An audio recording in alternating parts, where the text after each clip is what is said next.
Deputy Speaker. I congratulate the Honourable Member for Warrington South for securing this debate, and I am genuinely grateful to align myself with the comments of himself and many others across this chamber who approached this debate with the correct tone and the correct approach. Honourable Members for Warrington, for Stirling, for Bradford East, for Solihull, Dudley North, Cheltenham, Worthing West, and miraculously the Honourable Member for Strangford snuck in there, never to miss an opportunity. But the theme for this year is about mitigating, countering rising nationalist populism and extreme supremacist ideologies. Now, this is one of the biggest flashpoints of racial discrimination, and we have to look at this current moment in time and this current situation that we find ourselves in. While we in this chamber surround ourselves with the issues of Brexit, we fail to recognise and understand the serious ramifications that has for the general public, and the messaging and the language and the general policy making that is exhibited by this place sends a clear and loud message across the country to many people and gives them the genuine feeling that they are not welcome. Now, those are not my words, those are the words of my constituents who attended an EU national surgery and told me that they no longer feel welcome, they no longer feel valued, and they no longer feel recognised for their contributions to the UK, and that is a message that comes loudly and clearly through the messaging of this place, and I think we all have to do more to address and to recognise that, because no one else, frankly, outside this world can bear to hear the word Brexit anymore or cares about whether there's a Lord's Amendment coming back or not, but we do care fundamentally about the message and the long-term impact that racism will have. Now, the fact of the matter is this: we often value the virtue of freedom of speech, and as the Honourable Member for Worthington West rightly highlighted, there are too many opportunities for the far right to gain a platform, and they have gained even greater a platform through this Brexit process, and that is a worry, and that is a problem that we in this House are allowing and creating by virtue of having a debate in this chamber but not a debate outside, and actually not listening to anyone outside. So no wonder the public has lost confidence. I will give way, but I don't have long.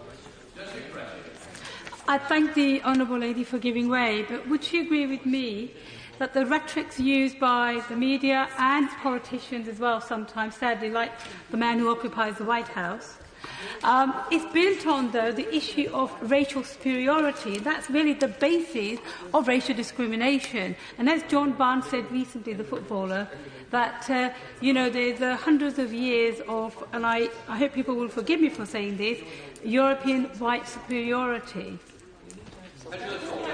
Agree with the Honourable Member's comments, and she's right to highlight that, because whether it's through football, whether it's through the conversations that we have in this place, or whether it's through the conversations in the media or on social media platforms, the message that we send to the world that implies that those things are acceptable, that world leaders send to the world, has a clear resonance in society, and it cannot go unaddressed. Now, before and during and after the Brexit referendum, there has been a distinct growth in the volume and acceptability of xenophobic discourses on migration, on foreign nationals and refugees in everyday life. And that is not entirely not aided by the fact that the media themselves are quite happy to perpetrate this also. Now, last month, as I said, I held an EU national surgery, and among the themes were the fears for the future, security and foreign pensions, and a distrust of the settlement scheme. Now, of those that I spoke to, their feelings were of feeling genuinely like this government didn't want to make them feel welcome. They wanted to put them through a laborious bureaucratic process, and I think I can only share in that frustration that what kind of message does it send if you have spent your entire life living in Scotland, raising your family, working and paying your taxes, to discover that you have to fill out a form to qualify you to remain in the UK after an unknown deadline, a moving goalpost. Now, many of those who have felt hounded by the UK government were desperate for more information as to what their rights would be, and I'm sorry to say that I could provide no more clarity than I think most of us in this House could provide clarity over today's business. Now, what chance have we got, if we don't even know what we're doing in this place one day to the next, for the people in general life to understand?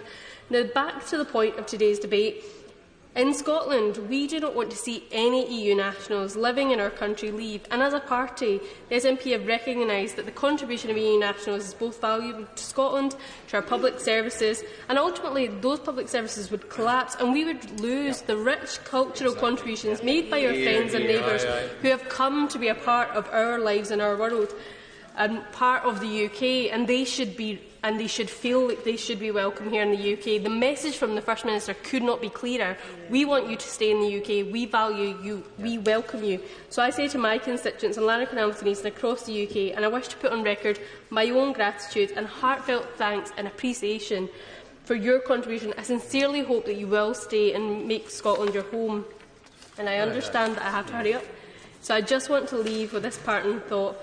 Scotland has benefited from the rich diaspora across the UK, and we have a rich tapestry, and I would hate to see that lost because of the language and the messaging of this government. The Home Office have a responsibility to send a loud and clear message to EU nationals that they deserve and they should feel part of the UK and they should remain, and we want them to remain. And I think this government has to send that message instead of perpetrating this racist language that ultimately is being given through subliminal messaging of the programme of this government.